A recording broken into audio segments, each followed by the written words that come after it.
there are more than 20 million children that are out of school, and different communities with different social problems. A girl I met some 3 4 months ago, her name is Oreoluwa. Her dad and her mom are dead. The people that should take the key responsibility in her life, they are no more. Hello everyone, welcome once again to our channel Grow and Give. My name is Oluwatomisi Adekunle, and today we'll be talking about something very interesting.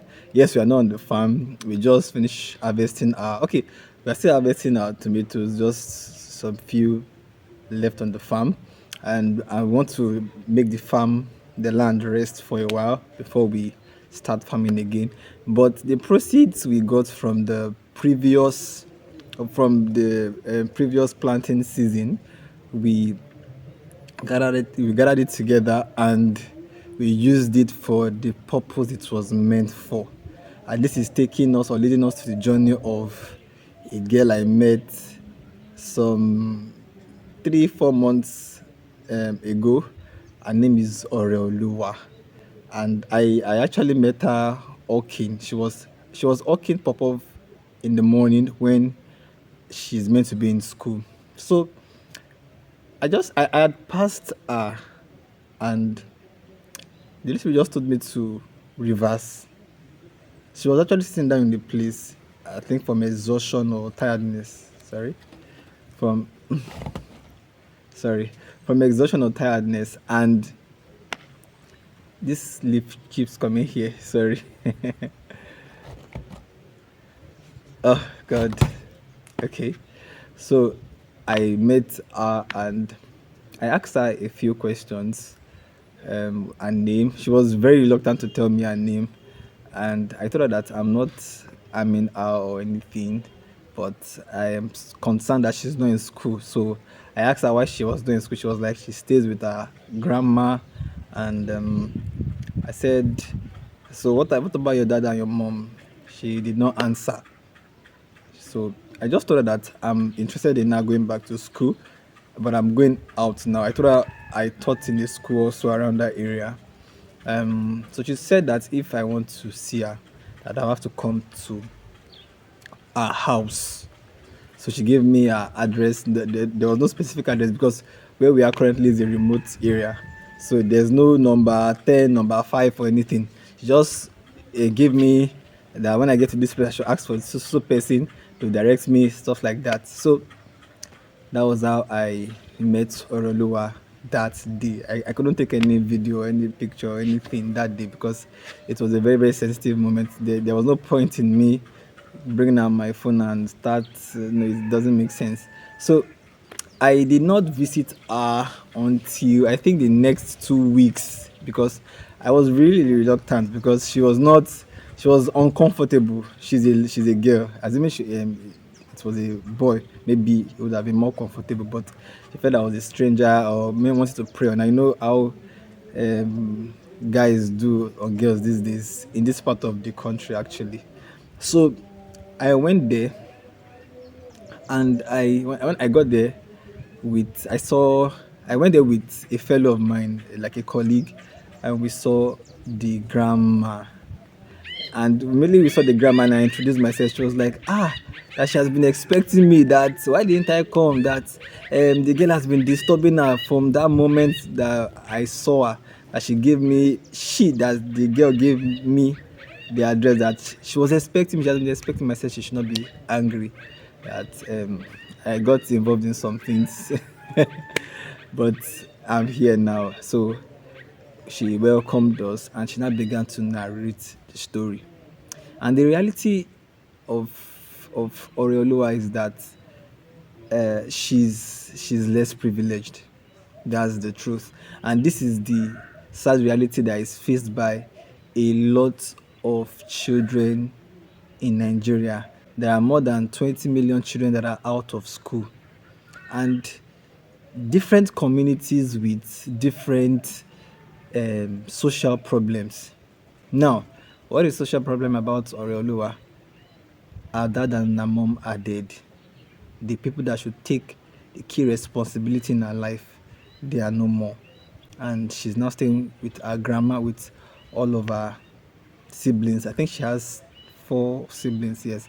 They're all in public school, but she's the last born. And the grandma said that she doesn't have she doesn't have anything. She sells these donuts and fish fry and stuff like that. And that's the only thing she's using to feed the whole children. And that's the sad reality. So she in fact the story was very long and it was so emotional. So but I assure that by God's grace that Ore will go back to school. I just with faith because as at that point in time we had not even planted. Yes. I didn't even tell her about the project that we are doing. I just told her that I'm a random guy and but I just want her to go back to school. So she said that no problem. I'm just trying to give us like a background of what happened.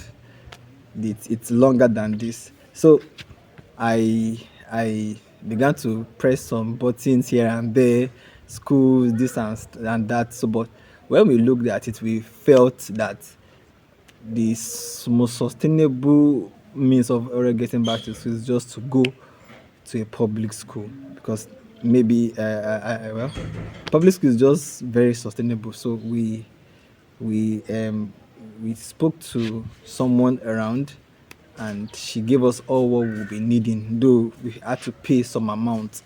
And that's why schools in Nigeria, even public schools, are not free again. The sad truth. Schools, both private schools are much more expensive, but public school, yes, they are public school, they're meant to be free, but there's still an amount that should be paid. So we had to raise that money. That was 15,000 naira. Yes, 15,000 naira. So thank God for the produce the produce from the farm that we sold, despite the fusarium weeds, despite the birds invading the farm, despite the crashing tomato prices, we could still get money to pay for Ore's school fees. So it was worth it. We enrolled her. In fact, when we were meant to enroll her to school, our grandma was just calling me, how far have we gotten this? Have we gotten that? I just thought that she should calm down. That we would sort everything out. So when they on the fateful day when she was to resume, yeah, she had issues with uniform. The person that was meant to sew her uniform left for Christmas and did not return on time, so they had to get like someone's uniform for her, and so she resumed. And when we were to go and see her, in fact, as we were going, we saw her by the roadside looking happy. She had barbed her hair and she's not looking like a student. And it was I was so emotional that day. When we got to this school, we introduced ourselves. We got the person that paid or that made the necessary documentation for us. And when we entered that class, she was just crying. She was just crying. When we asked her why she was crying, she couldn't even talk. But I guess it's because of that feeling of coming to class again. I've not done lots of things this year, but I think that simple or that singular act struck a chord in me. That singular act, that just one child can change a whole lot. It might not be significant now, but it can change a whole lot. So that one thing that happened, I felt satisfied. There is no feeling like that. That because of you, someone is um, having a chance to push further, is having a chance like every other children. And I know that there are a lot of you that have this willingness to do, but you don't know the platform. You can reach out to me by messaging, or I would drop my WhatsApp number right in this video. You can reach out to me and let's talk. because there are a lot of children out there that don't have this opportunity. This simple of a public school education, a lot of children do not have. Ora is just one of the luckiest. One of the lucky. Maybe one of these days I'll go out and we'll take a tour around this place and you'll see children during school hours hawking. You ask, what is the government doing? Well, I don't know what the government is doing, but what am I doing? What are you doing? We can make a change, we can make a difference. And that is why we started this project in the first place, Eco Green Flow Initiative, where we engage in farming practices, generate revenue to get out of school children back to school. And God has been helping us. God has been helping us. God has been helping us. We've seen some hands. We've received funding. If I received funding to start a farm, just I want to expand it now to accommodate more children, to be able to cater for more children. So that's all for today. If I have added value to you, I've given you 10 minutes of value today, please click the subscribe button, like this video, share to as many persons as possible, and I will see you in the next video. Bye.